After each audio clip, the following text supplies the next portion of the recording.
Assalamualaikum, hi, welcome back to Ender Production YouTube channel and welcome back to Screen Review.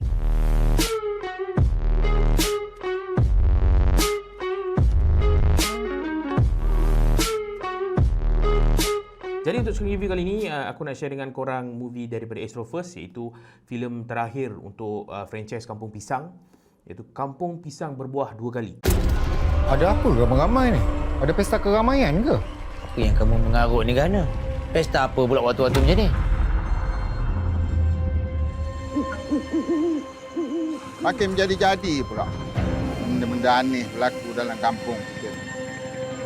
Tapi tak ada orang sebut entiti lah. So untuk filem Kampung Pisang Berbuah Dua Kali ni, walaupun ini merupakan karya teragung arwah Muhammad Khalid, tapi dia tak dapat disempurnakan oleh arwah.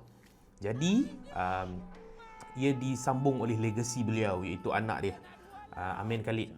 Tapi still lagi menggunakan karakter-karakter, plot dan cerita asal daripada arwah Muhammad Khalid. Abang Gerhana.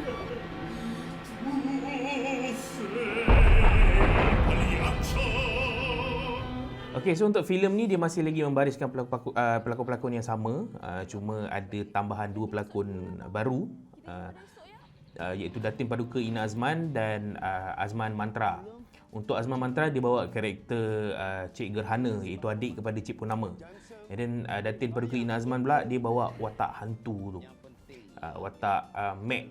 Watak aku sebenarnya honestly aku tak faham sangat watak Mac ni. Aku tahu dia hantu dalam ni, cuma aku tak faham function dia. Teman pergi mancing. Daripada teman seronok mancing, tiba-tiba ombak besar datang, empat dia buat kamu. Teman kawan jatuh ke laut.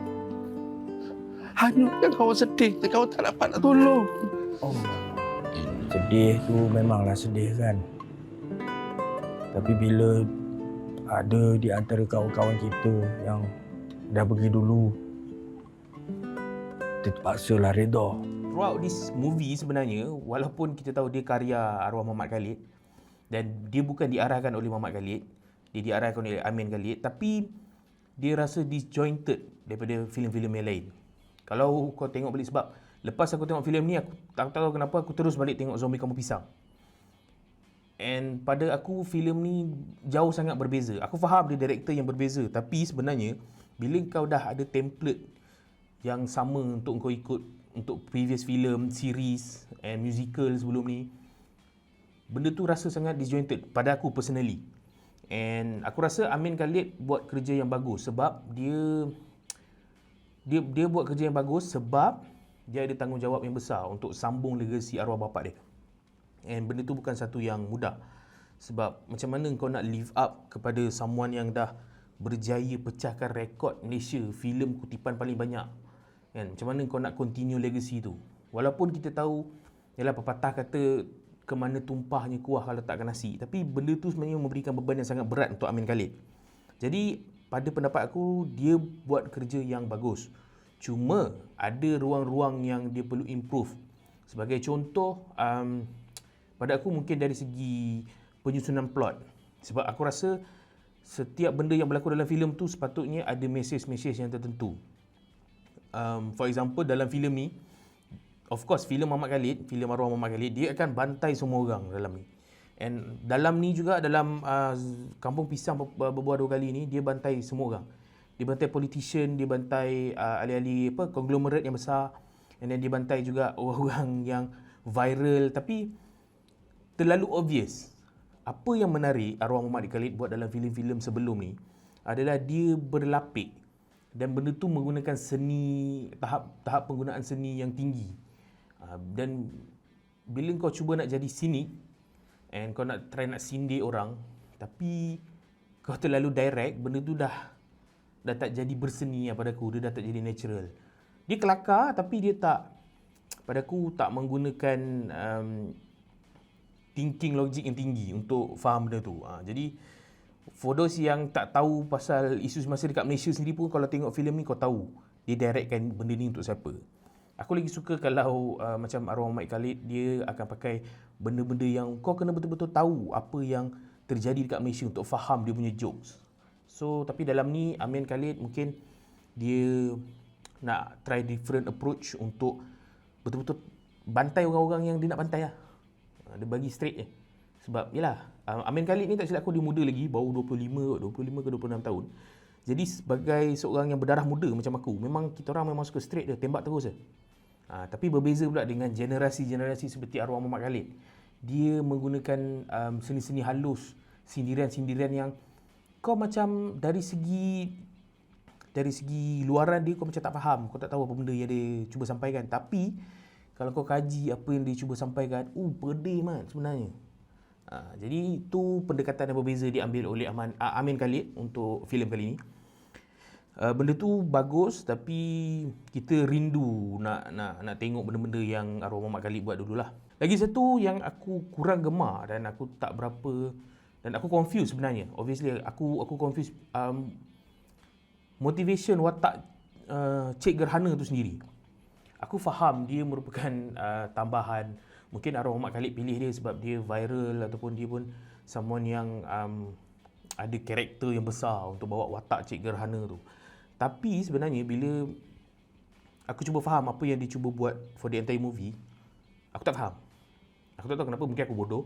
Tapi benda yang paling obvious yang aku tak faham adalah kenapa dia yang dipilih oleh Mac tadi, oleh hantu tu tadi untuk buat benda-benda yang korang kena tengoklah filem ni nanti.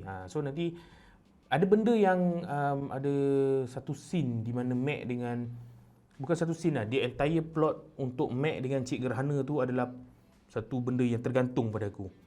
Aku masih lagi tak faham. Dan satu lagi benda yang antara benda yang aku suka adalah bila dia, macam aku cakap tadi, secara direct bantai politician.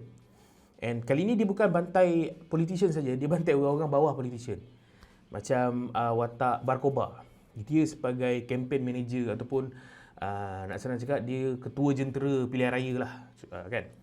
And benda yang paling obvious dan benda yang aku pernah lalui secara direct adalah bila, of course, bila kau dapat peruntukan daripada atas turun dekat kau, and then kau dapat tak sepatutnya daripada apa yang kau dapat. Benda tu aku rasa Amin Khalid portray dengan sangat-sangat tepat. Cuma aku tak faham kenapa hantu karipap tu membuatkan watak Barkoba tu sedar yang apa yang dia buat tu sebenarnya salah. Mungkin maksud dia, macam member aku, dia bagi tahu, dia explain dekat aku, karipap tu kosong. So dia makan karipap kosong, maksud dia apa benda yang dia dapat tak ada nilai, tak ada value. Walaupun yelah dia dapat 20-30 ribu, tapi intipati ataupun essence ataupun nilai value yang dia dapat dalam duit tu tak bermakna. Sama macam karipap kosong tu. Mungkin betul, mungkin salah. Kalau salah, pendapat korang nak challenge, korang boleh tulis kat komen apa pendapat korang pasal scene karipap tu. And then the other thing is pasal ikan busuk tu. Ikan busuk tu aku pun tak faham kenapa ikan tu dia tergantung. Okay, aku faham yang ikan tu busuk dan dia dibuat oleh Mac tadi, oleh hantu tu, disebabkan oleh Mac tu. Tapi apa kaitan ikan busuk tu dengan plot filem yang lain, plot filem tu? So aku kat situ aku tak faham sangat lah. Mungkin aku kena tengok banyak kali lagi kot. And then aku nak cakap juga pasal karakter Datin Paduka Ina Azman. Dia membawa watak yang convincing and surprisingly dia boleh carry watak tu dengan baik. Aku sebenarnya honestly aku tak berapa suka bila tengok dia berlakon. Kan dia berlakon drama sebelum ni, tapi dalam filem ni aku rasa watak ni memang tepat untuk dia. First, dia boleh nyanyi, and then dia ada rupa, and then dia boleh menari dalam filem ni. So tak adalah nampak macam pemilihan watak yang tak tepat. Aku tak pasti siapa buat casting, tapi aku rasa untuk watak Mac tu tadi, watak hantu tu, ini adalah watak yang tepat lah, pelakon yang tepat lah untuk bawa watak tu. So last but not least, aku nak cakap yang although this film is going to be probably the last film untuk franchise Kampung Pisang, aku masih lagi nak menunggu filem-filem arahan Amin Khalid.